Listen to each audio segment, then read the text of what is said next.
The terminal doors slid open, and a rush of sound wrapped around me. Rolling suitcases, boarding announcements, the muffled buzz of conversations. Today's flight wasn't just another trip.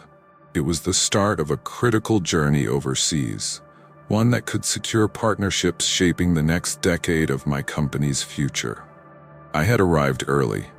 My travel style was simple: understated black trousers, a silk blouse, and a tailored blazer. No entourage, no show of wealth, just me, my carry-on, and the quiet confidence that came from knowing what I'd built. The gate for my flight was already active. A few passengers milled about, others stood in line. I approached with my boarding pass in hand, expecting nothing more than a standard scan before settling into my first-class seat. The gate agent glanced at the pass, then at me, and something shifted. The easy, neutral expression hardened into something cooler. Her eyes narrowed ever so slightly, as if my presence required explanation. "Are you sure this is first class?" she asked. It wasn't curiosity. It wasn't procedure. It was disbelief wrapped in a question, stripped of any trace of courtesy. I met her gaze, steady and unblinking, while a dozen thoughts passed through my mind. I could feel the weight of the moment pressing down, the silent calculation happening in the stares of the people behind me. If you're watching this right now, make sure to subscribe so you never miss stories like this. And tell me in the comments where you're watching from. I'd love to see just how far these stories travel. The agent held my boarding pass longer than necessary, scanning it slowly, her lips pressed into a thin line. Every second was a statement. Every second was a reminder of how easily a person's dignity can be challenged in public. What she didn't know, what no one at that gate knew, was that this tiny moment of judgment was about to grow into something much larger, something that would cost her airline far more than she could possibly imagine. And she had just set it in motion. The agent didn't move to scan my boarding pass. Instead, she leaned toward the phone at her counter and pressed a button. Her voice was low, but her eyes never left me. Moments later, a supervisor appeared. A man in his late 50s with a jaw set like stone. He didn't greet me. He didn't greet anyone.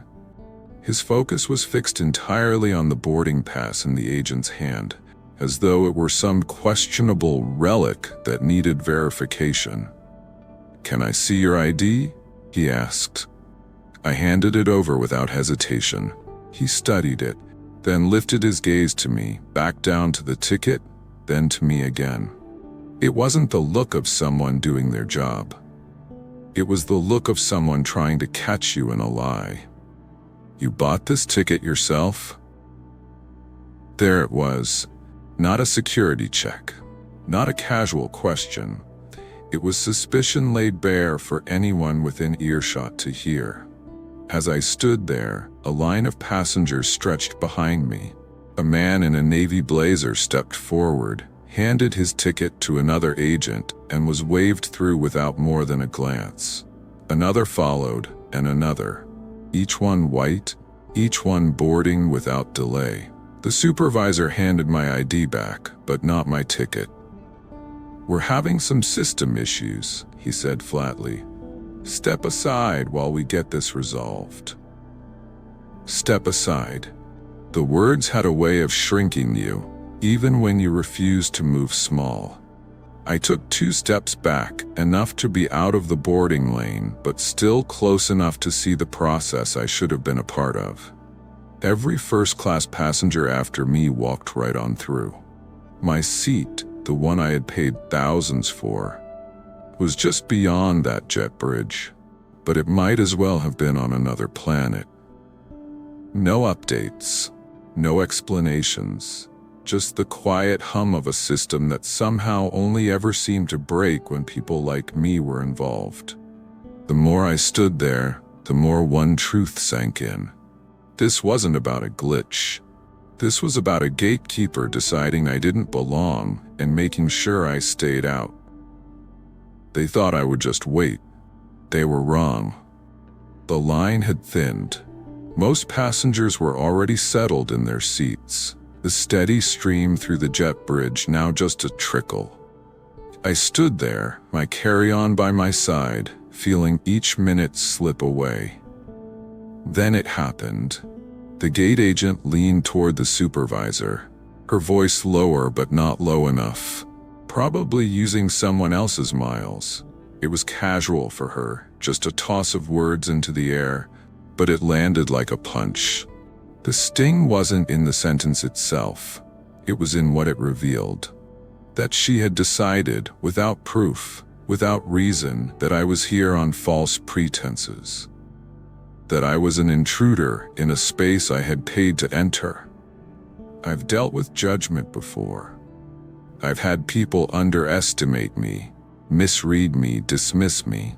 But this was different. This wasn't about whether they thought I could afford the ticket. It was about their certainty that I didn't belong in the first place. My chest tightened, not from embarrassment that had burned away a long time ago, but from a clarity that always comes in moments like this. This wasn't about getting to my seat anymore. This wasn't about catching my flight. This was about accountability. The easy thing would have been to swallow it, to stand quietly until they decided I'd waited long enough.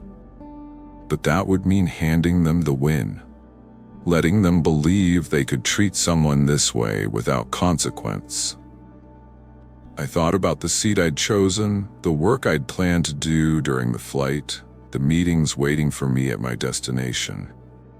I thought about every person who had stood in a line like this, had been told to step aside, had been doubted, delayed, and diminished because of what they looked like. No, not this time. I adjusted my blazer, rolled my shoulders back, and reached for my phone. If they wanted to play gatekeeper, I would show them what happens when the person they try to keep out is the one who holds the keys to their future. They just didn't know it yet. I stepped away from the counter, not hurried, not flustered, just moving with the kind of composure that unsettles people who expect you to break. My phone was already in my hand. Scrolling through my contacts, I stopped on a name I hadn't needed to call in years. The FAA regional director, a woman I'd met when she was still trying to find her footing in a field that didn't welcome her easily. I'd mentored her back then, vouched for her when others doubted her, and watched her rise to a position that could change the course of an entire airline with a single order. She answered on the second ring. "I know it's been a while," I said. "I'm at gate D14. Here's what's happening." I didn't waste a word. I gave her the gate number, the airline, the full names from the employees' badges, and every detail of the interaction, the public doubt, the baseless delays, the mocking comments I'd overheard. She didn't interrupt. She didn't ask me to slow down. When I finished, her tone was steady but edged with steel. "Don't leave the area. I'll handle it from here." The call ended. I slid the phone back into my bag and turned toward the gate. The agent was avoiding eye contact now, pretending to work, but her shoulders had stiffened. Then it started. The crackle of radios, sudden and sharp. Short bursts of words I couldn't make out, but the urgency was unmistakable. Another voice came through, firmer this time, and I caught one phrase clearly. "Halt boarding." The supervisor's head jerked toward the sound, his expression shifting in real time from control to confusion. More radio chatter followed. This time, I heard a procedural violation. Passengers waiting nearby began looking around, sensing something was off. The line to board froze. Staff exchanged hurried glances, their earlier confidence dissolving under the weight of whatever had just landed in their laps. No one knew exactly what was happening yet, but I did. And for the first time that day, the balance of power at this gate had shifted entirely. It didn't take long for the real authority to arrive. 2 supervisors in tailored uniforms appeared at the gate, their pace brisk, their expressions tight. They didn't pause to exchange pleasantries with the gate staff. One addressed the agent by name, instructing her to step away from the counter. The other motioned to the supervisor I'd been dealing with earlier, directing him to follow. Both were escorted from the area without further explanation, their radios clipped silent now.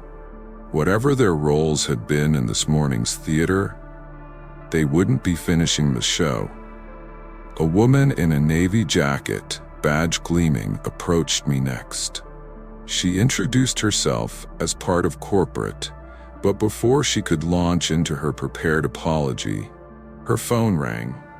She answered quickly, listening intently, and when she hung up, her demeanor had shifted. Her voice dropped slightly. "The FAA has placed your airline's regional operating license under immediate review," she said. "If that review goes the wrong way, they're looking at a suspension. That's millions." Around us, the passengers who'd been watching the scene unfold were whispering, shifting their gaze from her to me. None of them knew exactly what strings had just been pulled, only that the balance had tipped. "I've been asked to personally rebook you," she continued. "First class, next available flight, full access to our lounge until boarding, and a formal letter of apology from our corporate office." I didn't nod. I didn't smile. I simply accepted the new boarding pass and thanked her. This wasn't about courtesy. This was about principle. As I walked toward the lounge, the weight that had settled in my chest earlier began to ease. Not because I'd been given my seat, but because there was a record now. There were consequences now. Sometimes, the loudest statement you can make is the one that costs them everything. If you've ever been stopped because of who you are and not what you did, I want to hear your story in the comments. And if you believe silence is never an option, subscribe for more echoes of hope stories. Because some stories need to be told until things change.